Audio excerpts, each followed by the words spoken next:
An island paradise turning into a nightmare.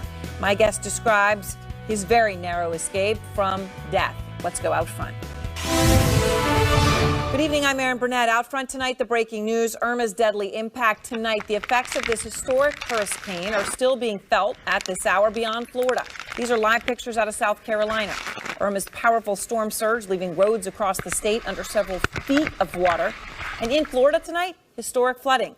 The storm surge in Jacksonville worse than anyone expected, in fact, shattering the previous flooding record, which was set back in 1964. The wall of water inundating homes and businesses. Moments ago, Tallahassee issuing a storm surge warning as well. And as we look at these pictures coming in from across the state, you can see the grim extent of Hurricane Irma. Thousands are homeless, waiting right now for the okay to try to go home to see what is left of home. In the Florida Keys, waterfront homes were ripped apart by Irma's winds, about 130 miles an hour there. Canals littered with debris. At this hour in the Keys, a search is underway for those who didn't make it out. And further north in Naples, entire neighborhoods are uninhabitable at this hour. Statewide, the numbers from officials are tough to grasp. As I said, more than 6 million people without power right now. That means food, fuel, also water, right now scarce as they desperately try to get the power on and stores reopened. The power, though, we understand, in parts of Florida could be out for weeks. Also tonight, the situation growing more dire in Cuba. The sun is now setting. I mean, look at those images there of people in the water. Rescuers are desperately trying to locate the missing. Some are crushed by buildings which have collapsed. We don't know a death toll right now, at least 10. At this hour, as far as we know, and that number could go up. We have our team of reporters, of course, across Florida and the rest of the country in the hardest hit areas. We begin with Bill Weir, who is out front in the Florida Keys. And Bill, really, this is going to be the heart of it all as they are even able to get into the deep areas of the Keys. What is the situation there?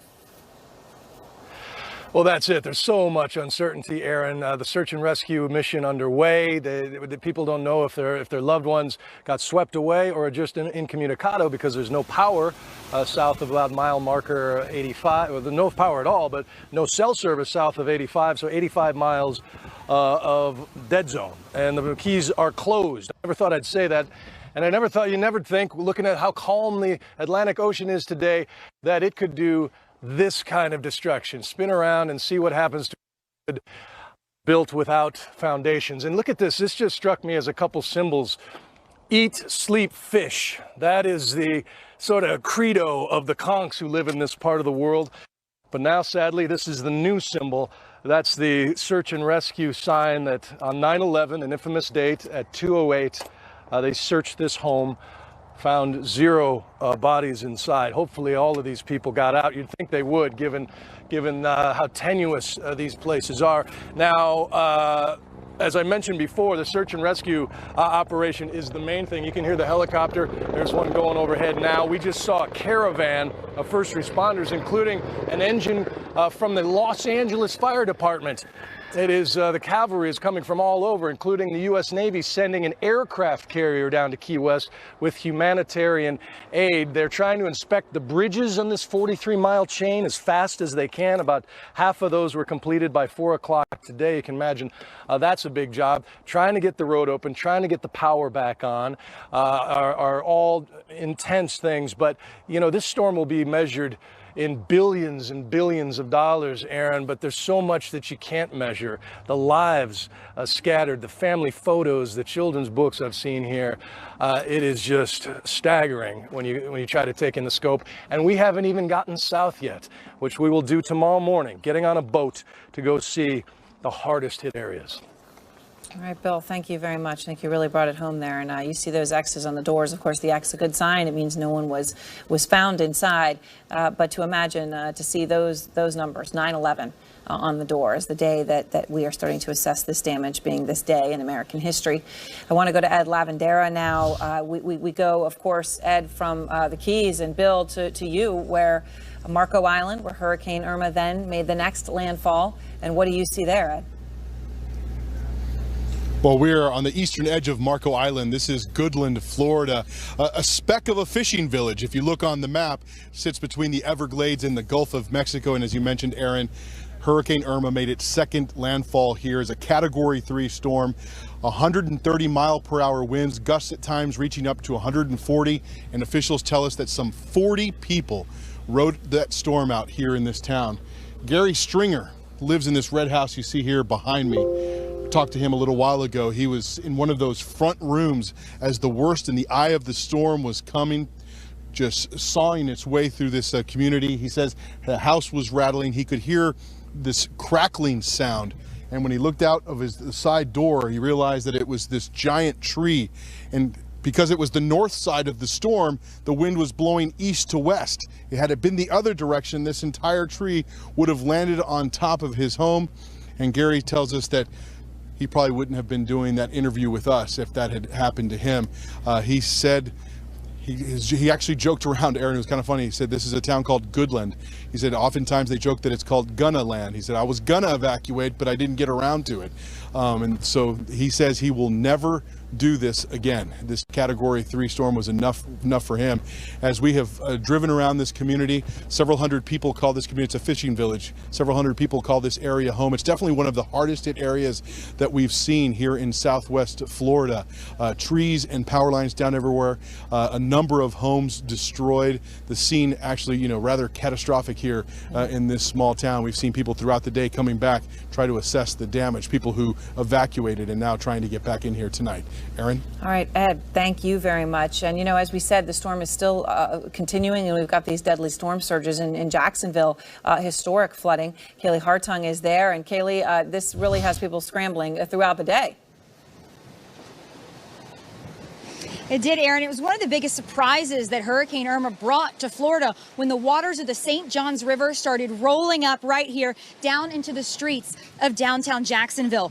Record levels were being broken at every point in the day. At the water's peak today, at high tide around 2 o'clock, waters were 5.5 feet above what they typically are at that high tide time. I wouldn't have dared hours ago been standing where I am now. This is one of the many entry points where you can see the waters of this river lapping up over the seawall here and heading into downtown. Now, since that high tide peak, well, the waters have receded some, but you can see the visuals of the damage here. This, a floating dock that normally would be rising and falling with the height of the water. The water, that storm surge came up so strong, it broke those floating docks to the point where they are pushed up against that wall, unable to bob with the water as you would expect it to. Now, these waters, as I said, have begun to recede, but in speaking with the mayor just a short while ago, he said, don't be fooled by that. You may see pockets where the streets will dry out, but when you think about how far back this water was at one point, 3 blocks into downtown,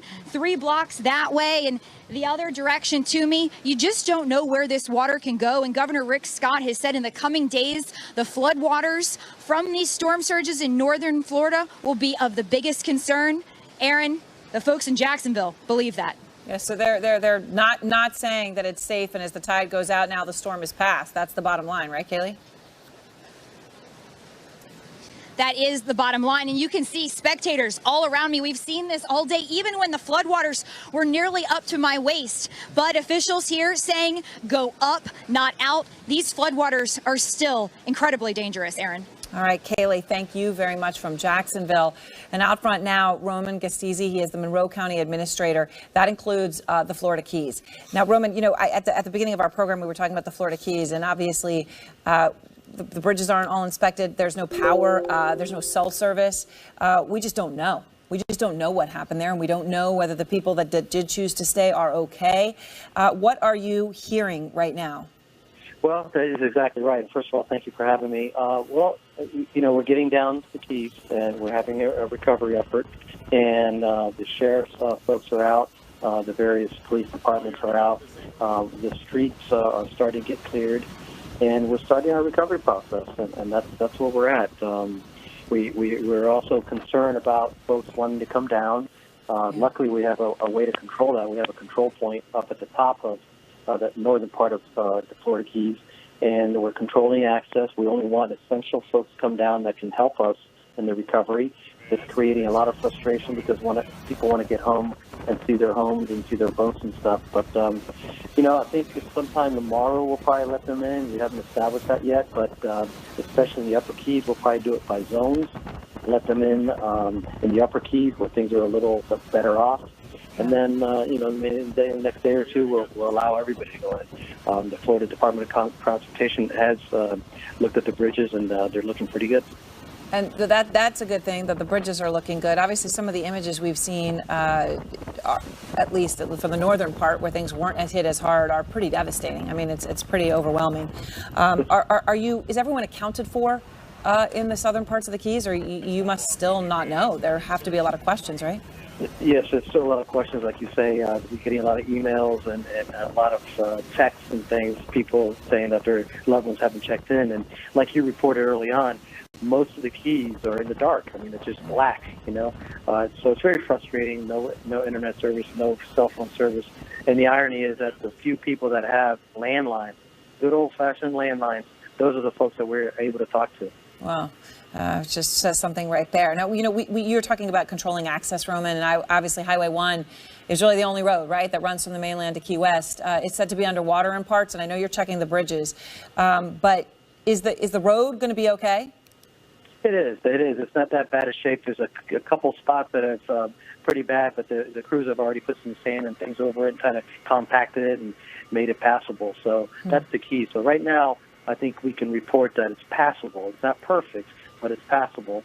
And it's 120 miles, of roads connected by 43 bridges. Yeah. So it's a lot of work, and I think we'll get there. There's no doubt that we will bounce back. Well, that's a pretty incredible feat that would be okay. And I know, as we said, half those bridges are checked. They're doing okay so far. So that's miraculous as well. I want to ask you, Roman, though, our reporters on the Keys at various places are reporting, obviously, a shortage of gas, but also other supplies. Are you getting what you need, right? If there are people in there who are trapped, are they going to be able to are they getting food, water? Yes, things are running low. There's no doubt about that. But we have a couple C-130s coming in today down to Key West. They've been great. The military's been great. The state departments have been great. So we'll get the supplies needed down here, no doubt. All right. Well, Roman, I appreciate your time. Good luck.